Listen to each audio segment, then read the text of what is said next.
ਅੱਜ ਆਪਾਂ ਧਰਮ ਬਾਰੇ ਵਿਚਾਰ ਕਰਨਾ ਹੈ, ਕਿਉਂਕਿ ਧਰਮ ਇੱਕ ਅਜਿਹਾ ਸ਼ਬਦ ਹੈ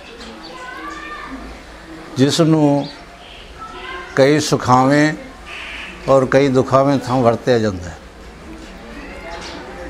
ਧਰਮ ਹੈ ਕੀ?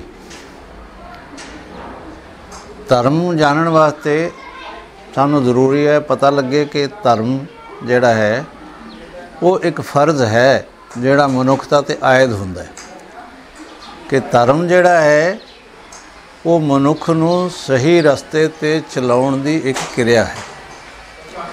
ਗੁਰਬਾਣੀ ਦੇ ਵਿੱਚ ਬੜੇ ਹੀ ਸਰਲ ਔਰ ਸਧਾਰਨ ਤਰੀਕੇ ਨਾਲ ਇਹ ਦੱਸਿਆ ਗਿਆ ਹੈ ਕਿ ਸਰਬ ਧਰਮ ਮੈਂ ਸ੍ਰੇਸ਼ਟ ਧਰਮ, ਹਰ ਕੋ ਨਾਮ ਜਪ ਨਿਰਮਲ ਕਰਮ।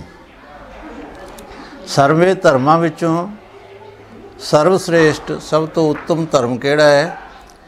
ਹਰ ਕੋ ਨਾਮ ਜਪ, ਹਰੀ ਦੇ ਨਾਮ ਨੂੰ ਜਪਣਾ, ਔਰ ਨਿਰਮਲ ਕਰਮ, ਔਰ ਕਰਮ ਜਿਹੜੇ ਕਰਨੇ ਹੈ ਉਹ ਨਿਰਮਲ ਹੋਣ। ਤੁਹਾਡੀ ਜਿਹੜੀ ਕਮਾਈ ਹੈ ਉਹ ਸ਼ੁੱਧ ਹੋਵੇ, ਤੁਹਾਡੇ ਵਿਚਾਰ ਸ਼ੁੱਧ ਹੋਣ। ਹਰ ਕਰਮ ਦੇ ਪਿਛਲੇ ਪਾਸੇ ਮਨ ਬੈਠਾ ਹੈ। ਜਦੋਂ ਅਸੀਂ ਮਨ ਕਰਕੇ ਕੋਈ ਚੀਜ਼ ਉਤਪੰਨ ਕਰਦੇ ਹਾਂ ਤਾਂ ਉਹਨੂੰ ਬਚਨ ਵਿੱਚ ਪਰਿਵਰਤਿਤ ਕਰ ਦਿੰਦੇ ਹਾਂ। ਪਹਿਲਾਂ ਮਨ ਸੋਚਦਾ ਹੈ, ਫਿਰ ਉਹਨੂੰ ਬਚਨ ਕਰਦਾ ਹੈ, ਔਰ ਜਦੋਂ ਬਚਨ ਕਰਦਾ ਹੈ ਉਦੋਂ ਬਾਅਦ ਫਿਰ ਉਸੇ 'ਤੇ ਚੱਲ ਕੇ ਕਰਮ ਕਰਦਾ ਹੈ। ਤਾਂ ਮਨ ਔਰ ਬਚਨ ਔਰ ਕਰਮ ਸਾਡੇ ਸ੍ਰੇਸ਼ਟ ਹੋ ਜਾਣ, ਸਹੀ ਹੋ ਜਾਣ, ਇਸ ਵਾਸਤੇ ਸਾਨੂੰ ਹਰੀ ਦੇ ਨਾਮ ਦੀ ਜ਼ਰੂਰਤ ਹੈ। ਇਸ ਕਰਕੇ ਹਰੀ ਦੇ ਨਾਮ ਨੂੰ ਜਪਣ ਵਾਸਤੇ, ਕਿਉਂਕਿ ਜਦੋਂ ਅਸੀਂ ਹਰੀ ਦਾ ਨਾਮ ਜਪਾਂਗੇ ਤਾਂ ਹਰੀ ਦੇ ਗੁਣ ਸਾਡੇ ਵਿੱਚ ਆਉਣਗੇ, ਅਤੇ ਜਿਹੜੇ ਹਰੀ ਦੇ ਗੁਣ ਸਾਡੇ ਵਿੱਚ ਹੋਣਗੇ, ਹਰੀ ਦੇ ਵਿੱਚ ਕੋਈ ਖਰਾਬ ਚੀਜ਼ ਹੈ ਨਹੀਂ, ਹਰੀ ਦੇ ਵਿੱਚ ਔਗਣ ਕੋਈ ਨਹੀਂ, ਹਰੀ ਔਗਣ ਰਹਿਤ ਹੈ। ਜਦੋਂ ਅਸੀਂ ਔਗਣ ਰਹਿਤ ਨੂੰ ਜਪਾਂਗੇ ਤਾਂ ਸਾਡੇ ਨਿਰਮਲ ਕਰਮ ਹੋ ਜਾਣਗੇ।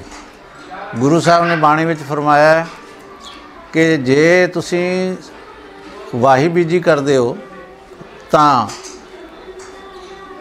ਮਨ ਹਾਲੀ ਕਰਸਾਣੀ ਕਰਨੀ, ਸਰਮ ਪਾਣੀ ਤਨ ਖੇਤ। ਇਹ ਫਰਮਾਇਆ ਉਹਨੇ ਕਿ ਮਨ ਨੂੰ ਹਾਲੀ ਕਰ ਲਓ ਔਰ ਸ਼ਰਮ ਮਿਹਨਤ ਦੀ ਜਿਹੜੀ ਹੈ ਉਸ ਨੂੰ ਤਨ ਦੀ ਮਿਹਨਤ ਨੂੰ ਖੇਤ ਬਣਾਓ। ਜੇ ਚਾਕਰੀ ਵੀ ਕਰਨੀ ਹੈ ਤਾਂ ਉਹਨਾਂ ਨੇ ਕਿਹਾ ਕਿ ਲਾਏ ਚਿੱਤ ਕਰ ਚਾਕਰੀ, ਮਨ ਨਾਮ ਕਰ ਕੰਮ। ਜੇ ਨੌਕਰੀ ਵੀ ਕਰਨੀ ਹੈ ਤਾਂ ਤੁਸੀਂ ਚਿੱਤ ਲਾ ਕੇ ਕਰੋ। ਤਾਂ ਬਦੀਆਂ ਨੂੰ ਰੋਕਣਾ ਔਰ ਸਹੀ ਤਰੀਕੇ ਨਾਲ ਇਮਾਨਦਾਰੀ ਨਾਲ ਆਪਣਾ ਕੰਮ ਕਰਨਾ, ਇਹ ਧਰਮ ਦੇ ਮੁੱਖ ਪਾਏ ਹੈ। ਔਰ ਇਹਨਾਂ ਪਾਇਆਂ ਦੇ ਉੱਤੇ ਚੱਲ ਕੇ ਕਿ ਸਾਡਾ ਸਹੀ ਬਚਨ ਹੋਣ, ਸਹੀ ਕਿਰਿਆ ਹੋਵੇ, ਸਹੀ ਸਾਡੀ ਕਮਾਈ ਹੋਵੇ ਔਰ ਸਹੀ ਉਸ ਦਾ ਉਪਯੋਗ ਹੋਵੇ। ਤਾਂ ਗੁਰੂ ਸਾਹਿਬ ਨੇ ਫਰਮਾਇਆ ਕਿ ਜਿੰਨਾ ਚਿਰ ਇਹ ਚਾਰੇ ਚੀਜ਼ਾਂ ਇਕੱਠੀਆਂ ਕਰਕੇ ਇਹ ਧਰਮ ਦੇ ਪੈਰ ਨੇ। ਜਦੋਂ ਅਸੀਂ ਹਰਿ ਦਾ ਨਾਮ ਜਪਾਂਗੇ ਹਰੀ ਵਰਗੇ ਹੋ ਜਾਵਾਂਗੇ, ਔਰ ਜਦੋਂ ਹਰੀ ਵਰਗੇ ਹੋ ਜਾਵਾਂਗੇ ਤਾਂ ਸਾਡੇ ਕਰਮ ਨਿਰਮਲ ਹੋ ਜਾਣਗੇ। ਤਾਂ ਜਦੋਂ ਕਰਮ ਨਿਰਮਲ ਹੋ ਜਾਣਗੇ ਤਾਂ ਸਾਡੀ ਕਿਰਿਆ, ਸਾਡੀ ਕਮਾਈ, ਸਾਡਾ ਆਲਾ ਦੁਆਲਾ ਸਾਰਾ ਸ੍ਰੇਸ਼ਟ ਹੋ ਜਾਏਗਾ। ਔਰ ਜਦੋਂ ਅਸੀਂ ਦੂਸਰਿਆਂ ਦੇ ਪ੍ਰਤੀ ਜਦੋਂ ਨਿਰਮਲ ਕਰਮ ਹੋਣਗੇ, ਸਵਾਏ ਸਹਾਨੁਭੂਤੀ ਦੇ ਹੋਰ ਕੁਝ ਰੱਖ ਨਹੀਂ ਸਕਦੇ, ਕਿਉਂਕਿ ਜੇ ਅਸੀਂ ਦੂਜਿਆਂ ਨਾਲ ਹਮਦਰਦੀ ਨਹੀਂ ਰੱਖਦੇ ਤਾਂ ਸਾਡੇ ਕਰਮ ਜ਼ਾਹਰ ਹੈ ਨਿਰਮਲ ਨਹੀਂ ਹੈ। ਇਹਨਾਂ ਕਰਮਾਂ ਤੋਂ ਹੀ ਉਤਪੰਨ ਹੋਏਗੀ ਤੁਹਾਡੇ ਅੰਦਰ ਦਇਆ, ਤੁਹਾਡੇ ਅੰਦਰ ਕਿਰਪਾ, ਤੁਹਾਡੇ ਅੰਦਰ ਸੂਝ-ਬੂਝ, ਤੁਹਾਡੇ ਉੱਪਰ ਅੰਦਰ ਇਹ ਸ਼ਕਤੀ ਕਿ ਤੁਸੀਂ ਦੂਜਿਆਂ ਨੂੰ ਬਖਸ਼ ਸਕੋ, ਦੂਜਿਆਂ ਦੀਆਂ ਖਤਾ ਨਾ ਵੇਖ ਸਕੋ। ਔਰ ਜਦੋਂ ਅਸੀਂ ਜਦੋਂ ਹਰ ਮਨੁੱਖ ਵਿੱਚ ਅਸੀਂ ਪ੍ਰਭੂ ਵੇਖਾਂਗੇ ਤਾਂ ਸਾਨੂੰ ਸਾਡੇ ਕਰਮ ਨਿਰਮਲ ਹੋ ਜਾਣਗੇ, ਸਾਡਾ ਧਰਮ ਨਿਰਮਲ ਹੋ ਜਾਏਗਾ, ਔਰ ਇਹ ਸਾਰਿਆਂ ਨਾਲੋਂ ਸ੍ਰੇਸ਼ਟ ਧਰਮ ਹੋਏਗਾ।